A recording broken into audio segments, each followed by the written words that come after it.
The video you're about to see is the third chapter of the Essential Techniques for Indian Guitar course. This is very useful for experienced players who want to expand their playing, but also accessible to newcomers because it breaks down everything step by step. It's 50% off, but that's just until the 1st of April, so you have until the end of that day to take advantage of that. I hope you enjoy the lesson, and I'll see you on another video soon.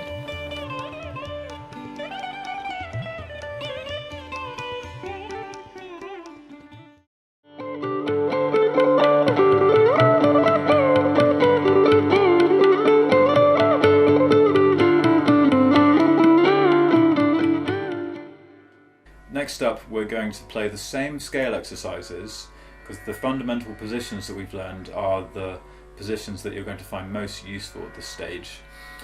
But we're just going to change two of the notes, and it's going to become Raag Kafi, which is relative to a Dorian scale if you know the Western modes. A Dorian scale is a very common scale. So what we're going to do is we're going to flatten the 3rd note and the 7th note in every octave. So this will be a Kormal Ga and a Kormal Ni, and this will give us Raag Kafi. So the first position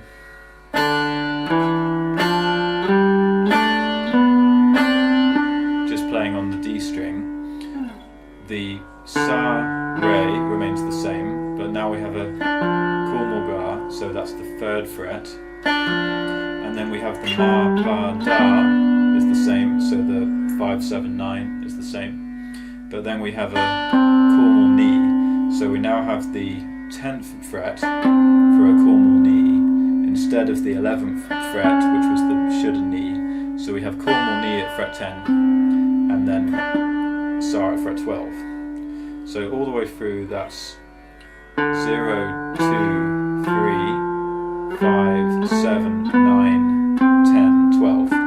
It's very easy to visualize that on the D string because you're using all of the dotted frets, and then you're just using the note before the first dot, that's a Re, and the note just after the last dot, which is your Ni. So all of the dots just up from that last dot and then 12. So I really find that using the dots in this way for each string that you use, it really helps you to visualize what you're doing much more quickly, and then it all works the same way in the upper register. So let's try playing through that at the same kind of tempo. 1, 2, 3, 4, Sa, Re, Ga, Ma, Pa, Da, Ni, Sa, Sa, Ni, Da, Pa, Ma, Ga, Re, Sa.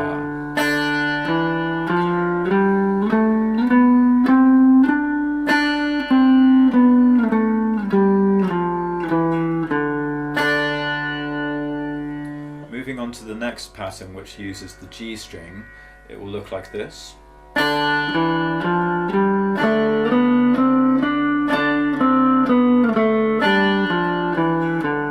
So we have the Sa, Re and Kormal Ga and Ma, just like before, and then on the G string we have fret 2 and 4 for Pa and Da, and then Kormal Ni comes in at fret 5. So you can start to spot that whenever you have your Da note, the natural Da that is, then the flattened 7th, the Kormal Ni, will be just one semitone higher. So Da at fret 4, Kormal Ni at fret 5. Just like on the D string we had Da at fret 9 and then the Kormal Ni at fret 10. So that spacing is how you start to be able to predict where that note's going to be. So that's Pa, Da, Ni, 2, 4, 5, and then we have Sa at fret 7 again.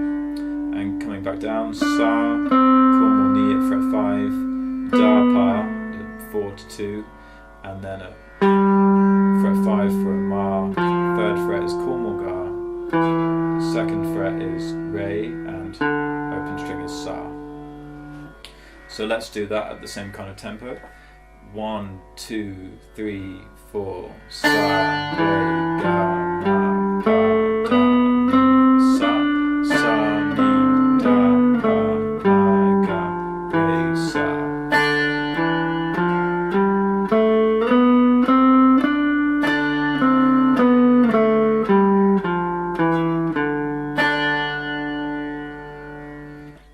play the next octave of the scale. So starting on fret 7 of the G string, the first note is Sa, and then we have a Re at fret 9, Cool Mulgar at fret 10 as the flattened third, and then we have the Ma at 12, Pa at 14, Da at 16, so they're all natural notes, Ma, Pa, Da, and then a Cool Mul Ni at fret 17, that's the alteration, flat 7, and then Sa at fret 19. And in going back down, Sa at 19, Ni's at 17, that's the Cool Mul Ni at 17, and then Da at 16, Pa at 14, Ma's at 12, Cool Mulgar at fret 10, that's the flattened third, and then Re is at fret 9, and back to fret 7 for Sa. Let's play through that one. 1, 2, 3, 4. Sa, Re, Ga, Ma, Pa, Da, Ni, Sa, Sa, Ni, Da, Pa, Ma, Ga, Re, Sa.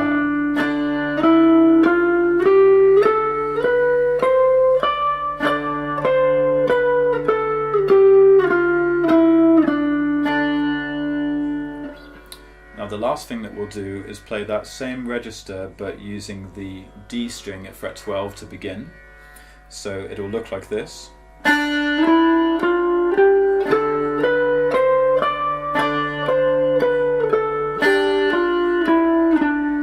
it's just like what we did here,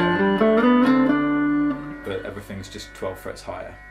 So we have fret 12 on the D string, there's the Sa, Re at fret 14, the Cool Mulgar is at 15, and then the Ma is at 17.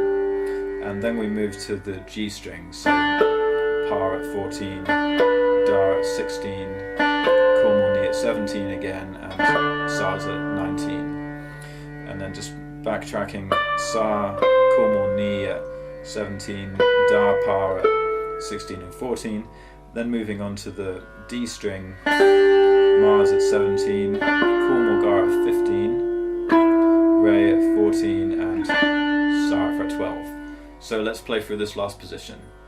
1, 2, 3, 4. Sa, Re, Ga, Ma, Pa, Da, Ni, Sa, Sa, Ni, Da, Pa, Ma, Ga, Re, Sa.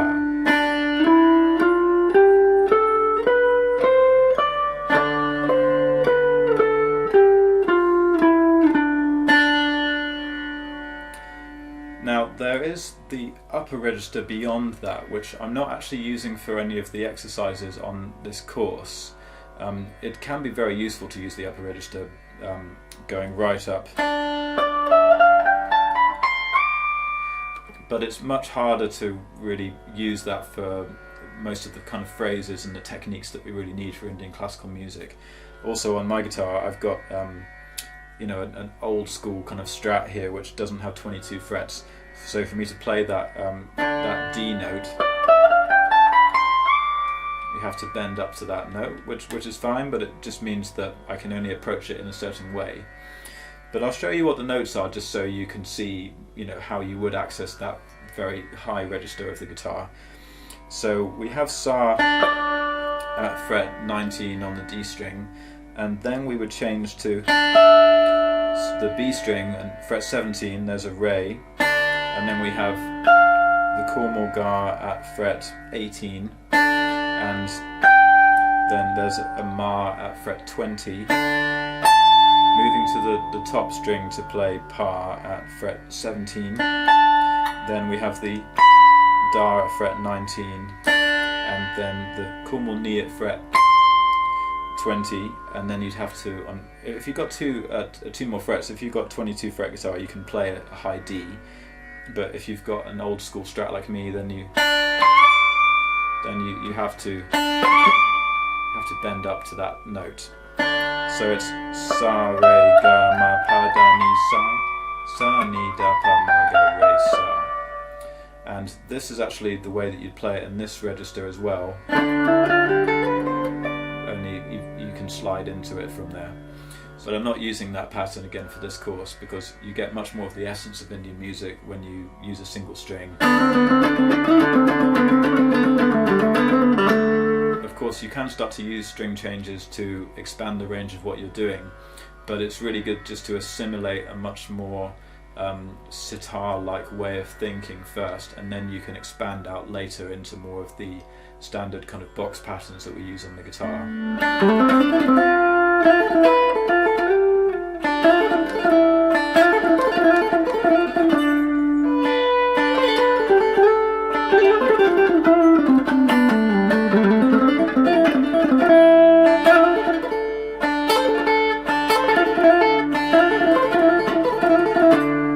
So that's more of the standard box pattern guitar playing, but using this particular scale. So that's something that I'll probably go into in a slightly later course when we've got all the basics of Indian music down. We can start to use the guitar's range in a more all-encompassing way.